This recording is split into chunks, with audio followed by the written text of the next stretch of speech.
کوئی بات ایسی ہو جو لوگوں کو پسند نہ آئے، چاہے وہ صحیح ہے یا نہیں، تو فوراً نماز کو بدنام کرتے.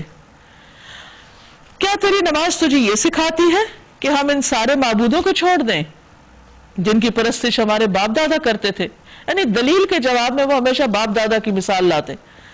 یا یہ کہ ہم کو اپنے مال میں اپنے منشا کے مطابق تصرف کرنے کا اختیار نہ ہو، بس تم ہی ایک بردبار سمجھدار انسان رہ گئے ہو.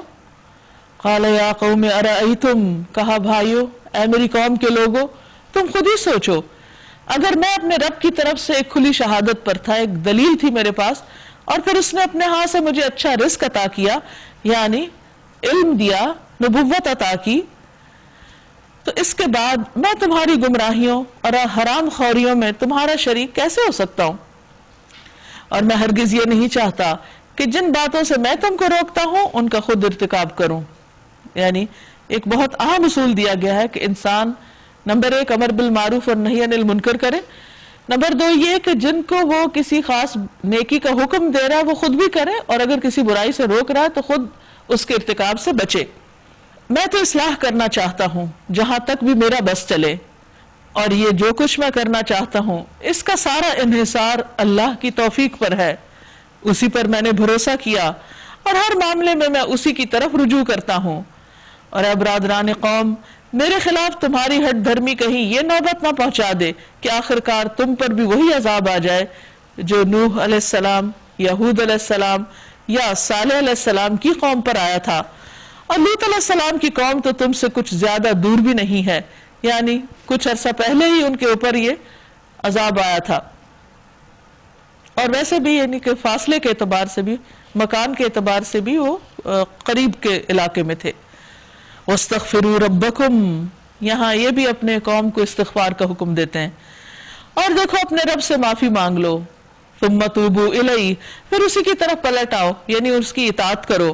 إِنَّ رَبِّي رَحِيمٌ وَدُودٌ، بے شک میرا رب رحیم اور اپنی مخلوق سے محبت کرنے والا ہے، یعنی بہت ہی مہربان رب ہے.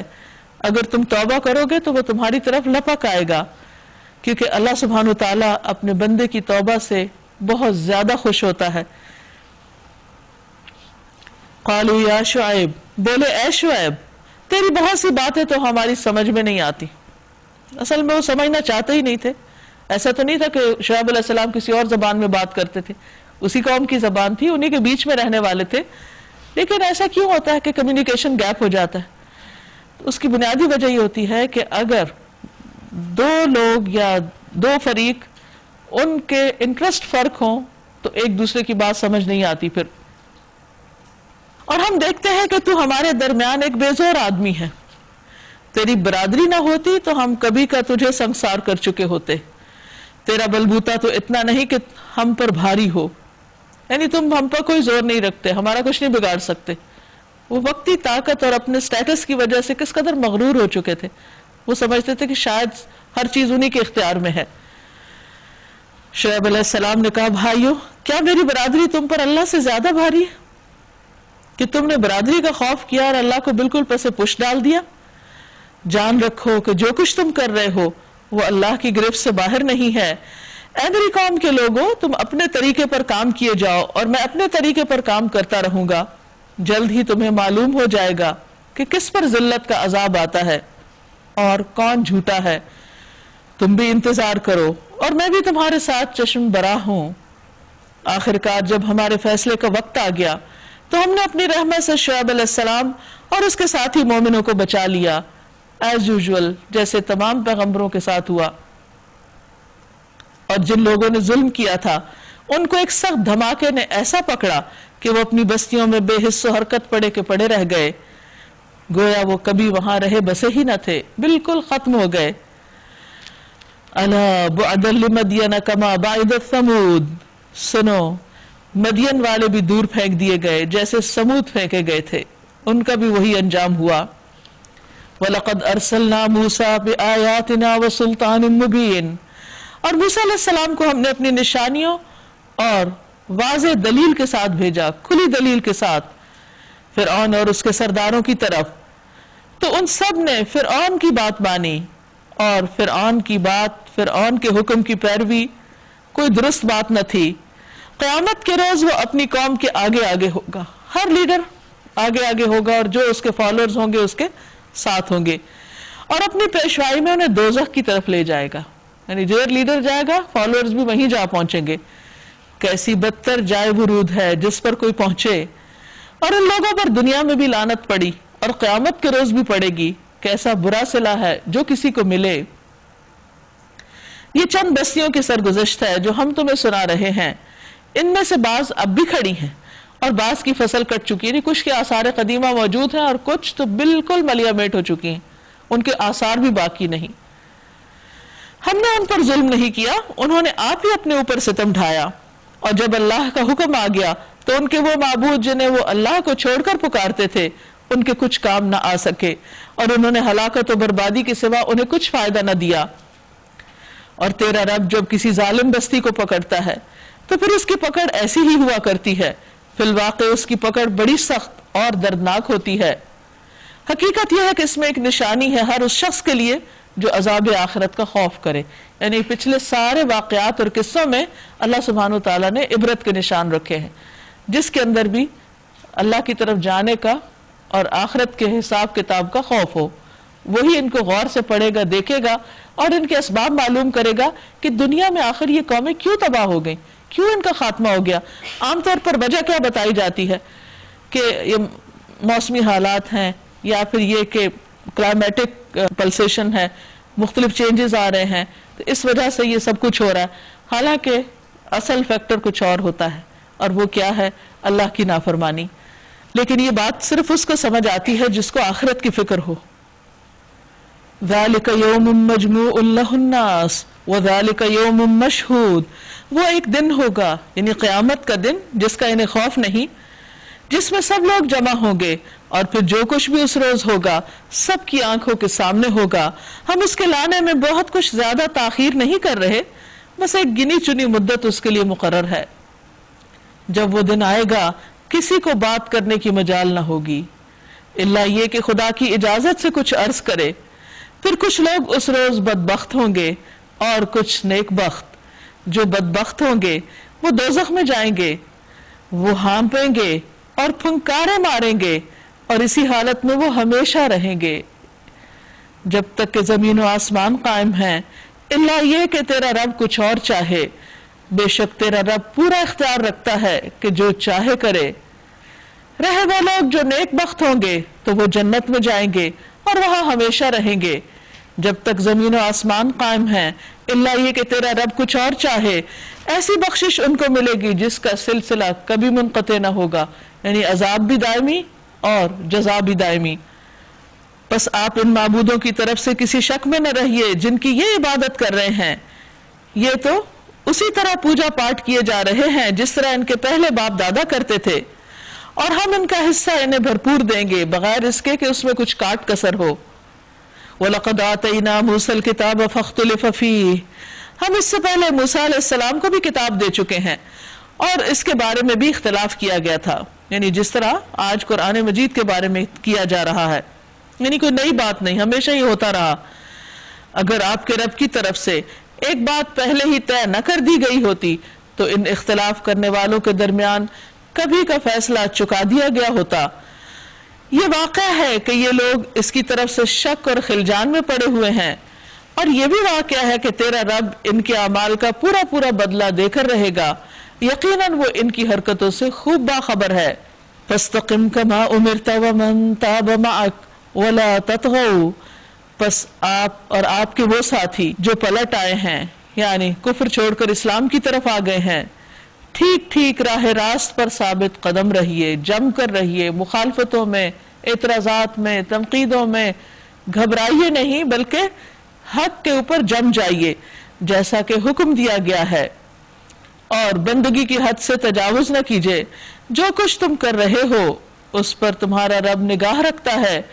ان ظالموں کی طرف ذرا نہ جھکیں ورنہ جہنم کی لپیٹ میں آ جائیں گے, اور تمہیں کوئی ایسا ولی اور سرپرست نہ ملے گا جو خدا کے عذاب سے بچا سکے, اور کہیں سے مدد نہ پہنچے گی.